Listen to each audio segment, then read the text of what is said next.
77 साल के ओडिशा के सीएम नवीन पटनायक के कांपते हुए हाथ को बीजेपी ने चुनावी मुद्दा बना दिया। एक सभा के दौरान जब नवीन पटनायक बोल रहे थे तो वीके पांडियन उन्हीं के बिल्कुल पास में माइक लिए हुए खड़े थे। पांडियन ने देखा कि सीएम नवीन पटनायक का डाइस पर रखा हुआ हाथ कांप रहा है। पांडियन ने बिना कुछ बोले नवीन पटनायक के कांपते हुए हाथ को डाइस के भीतर खींचते हुए छिपा दिया। बीजेपी ने अब इसी वायरल वीडियो को मुद्दा बना दिया है। असम के सीएम हेमंत बिस्वा शर्मा ने कहा कि दरअसल नवीन बाबू अब फाइलों पर दस्तखत भी नहीं कर पाते, ये काम भी पांडियन ही करते हैं, लिहाजा नवीन पटनायक को इस बार चुनाव लड़ना ही नहीं चाहिए था, उन्हें पांडियन को ही लड़ने देना चाहिए था। नवीन पटनायक ने पांडियन पर बीजेपी के हमलों का जवाब देते हुए एक वीडियो जारी किया जिसमें उन्होंने कहा कि ये काम नहीं करेगा। मंत्री का हाथ कोई एक रिटायर्ड अधिकारी ऐसे कब्जा कर सकते हैं, फिर दाहिने ले जाओ बायां ले जाओ, ये जो उन्होंने 2-3 बार वीडियो में किया, आप लोगों ने वीडियो में देखा, ये बहुत दुख की बात है। ये कोई नवीन बाबू इसको क्लैरिफाई दे, इससे कोई मतलब नहीं होते हैं। नवीन बाबू भूल चुका है कि वो उड़ीसा का मुख्यमंत्री है, वो पंडियान का मुख्यमंत्री नहीं है, ये उड़ीसा का मुख्यमंत्री है। 4.5 करोड़ उड़िया लोगों का स्वाभिमान उनका साथ में है। अगर भारत का और कोई प्रदेश का मुख्यमंत्री उनका पीए पीएस ऐसा हालत करते थे तो चीफ सेक्रेटरी तुरंत फाइल ले आते थे कि आज ही उनको सस्पेंड कीजिए। ऐसे नहीं चलता है। Chief minister is a chief minister, बहुत बड़ा इंस्टीट्यूशन होते हैं। क्या आज कल्पना कर सकते हैं कि हमारे कोई मुख्यमंत्री मंच में होगा, हमारा हाथ जो भी है, हेल्थ इश्यू सबका होता है, कोई बड़ा बात नहीं है, जैसे है ऐसे ही आप ठीक है, आपका कुछ होगा जो भी है, पर नवीन बाबू को ऐसे ही हमारा पसंद है, छुपाना क्या जरूरत है। और छुपाया भी जेंटली नहीं, ऐसे पकड़ के आगे करो पीछे करो 2-2 बार।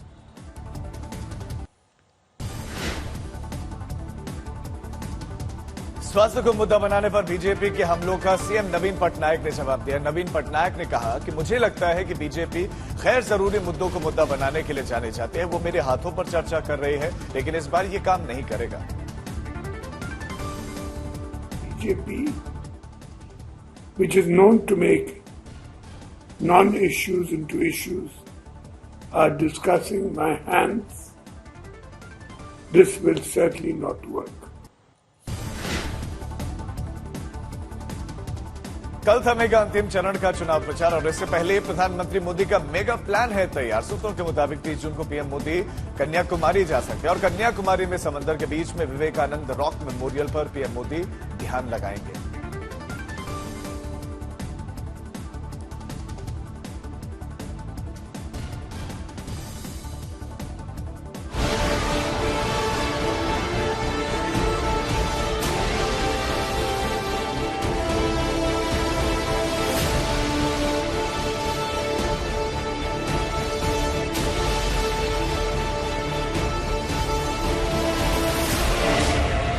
सूरज की रक्तिमा भाप, समंदर की मचलती लहरें और महासागर के बीच शांत सी शिला, विवेकानंद रॉक मेमोरियल। दुनिया में इस दृढ़ शिला की अब यही पहचान है। कन्याकुमारी में स्थित इस शिला पर बैठकर कभी जगत गुरु स्वामी विवेकानंद ने ध्यान लगाया था और अब यही शिला बनी है प्रधानमंत्री नरेंद्र मोदी के आकर्षण का केंद्र। 1 जून को लोकसभा चुनाव के 7वें और अंतिम चरण का मतदान होना है। अंतिम चरण में कुल 57 लोकसभा सीटों पर वोटिंग होनी है, लेकिन अंतिम चरण का चुनाव प्रचार 30 मई की शाम 5 बजे ही थम जाएगा। माना जा रहा है कि पीएम मोदी अपनी चुनावी यात्रा के समापन पर विश्राम के लिए इस तमिलनाडु के कन्याकुमारी जाएंगे और कन्याकुमारी में महासागर के बीच उभरे इस विशाल चट्टान पर आसीन होकर ध्यान लगाएंगे, वो भी उसी शिला पर जहाँ स्वामी विवेकानंद ने ध्यान लगाया था। सूत्रों के मुताबिक पीएम मोदी चुनाव प्रचार थमने के बाद 30 मई को ही तमिलनाडु के कन्याकुमारी पहुंच जाएंगे और 30 मई की शाम से 1 जून तक PM Modi Vivekananda rock memorial पर ध्यानरत रहेंगे। बताया जाता है कि स्वामी विवेकानंद के जीवन में समंदर के बीच उभरी इस शिला का महत्व वही था जो गौतम बुद्ध के लिए सारनाथ का था। 1 जून को लोकसभा चुनाव के अंतिम चरण में देश के 57 लोकसभा सीटों पर मतदान होना है, लेकिन प्रचार अभियान की समाप्ति कल शाम को 5 बजे हो जाएगी। लिहाजा जिन 7 राज्यों में अंतिम चरण में मतदान होना है, सभी राजनीतिक दल अपना दमखम दिखाने में कोई कोर कसर नहीं छोड़ना चाहते। अंतिम चरण में उत्तर प्रदेश के 13, पंजाब की सभी 13 सीटें, बिहार की 8 सीटें, पश्चिम बंगाल की 9, हिमाचल की 4, ओडिशा की 6, झारखंड की 3, चंडीगढ़ की 1 सीट पर मतदान होना है। 1 जून को 7वें चरण में भी कई दिग्गज उम्मीदवारों पर जनता का फैसला ईवीएम में कैद होगा। और सबसे पहला नाम प्रधानमंत्री नरेंद्र मोदी का है, जो कि यूपी की वाराणसी लोकसभा सीट से लगातार तीसरी बार चुनावी मैदान में है। गोरखपुर से बीजेपी के उम्मीदवार रवि किशन, मंडी से बीजेपी कैंडिडेट कंगना रनौत, हमीरपुर से बीजेपी उम्मीदवार अनुराग ठाकुर, पाटलिपुत्र से आरजेडी उम्मीदवार Misa Bharti, Diamond Harbour seat से टीएमसी उम्मीदवार अभिषेक बैनर्जी, जालंधर सीट से कांग्रेस के उम्मीदवार चरणजीत सिंह चन्नी और बठिंडा से शिरोमणि अकाली दल प्रत्याशी हरसिमरत कौर बादल पर जनता 1 जून को अपना मत ईवीएम में कैद करेगी। अंतिम चरण के मतदान से पहले अमित शाह आज उत्तर प्रदेश में तूफानी प्रचार अभियान पर हैं। आज शाह महाराजगंज, देवरिया, बलिया, सोनभद्र और गाजीपुर में रैली करेंगे। अमित शाह अपने प्रचार अभियान की शुरुआत सुबह 11:30 बजे महाराजगंज से करेंगे।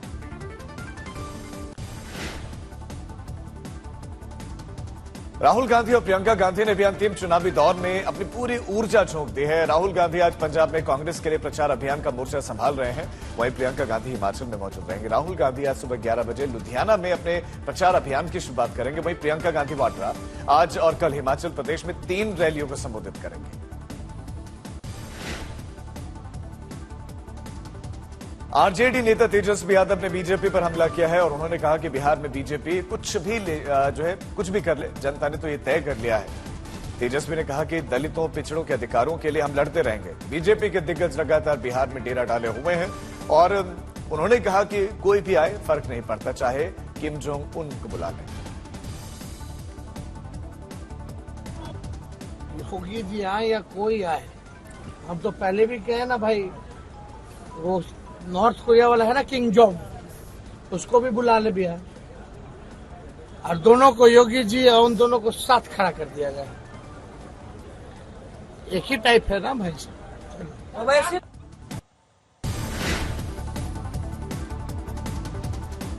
मुख्यमंत्री योगी आदित्यनाथ ने बिहार के दौरे पर तेज प्रताप यादव पर तंज कसा। उन्होंने कहा कि बिहार में योगी जी के आने से कोई फायदा नहीं। तेज प्रताप ने कहा कि सबसे बड़े बाबा तो हम ही हैं, योगी जी को बिहार में कुछ मिलने वाला नहीं है।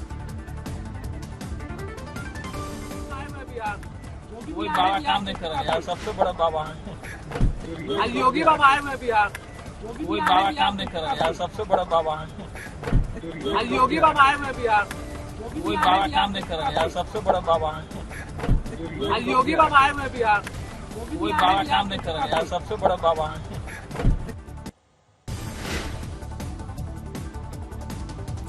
देश में भीषण गर्मी की विभीषिका के बीच में जंगल दहकने लगे। उत्तरकाशी जिला मुख्यालय से सटे हुए जंगलों में भीषण आग लगी हुई है।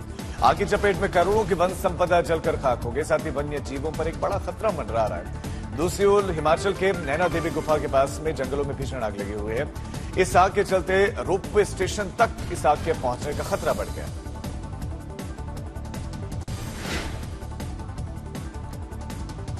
मणिपुर के इंफाल में सैलाब का कहर देखने को मिला। दरअसल नदी में उफान आने के बाद से बाढ़ का पानी ओवरफ्लो होकर कांगला किले के अंदर घुस गया और किले के बाहर और भीतर जल ही जल का विस्तार दिखा। यहां तक कि कई वाहन भी सैलाब की चपेट में आ गए। आनंद फानंद में राहत और बचाव दल को बुलाने की नौबत आई। इस सैलाब से भारी नुकसान की आशंका अब जताई जाने लगी है।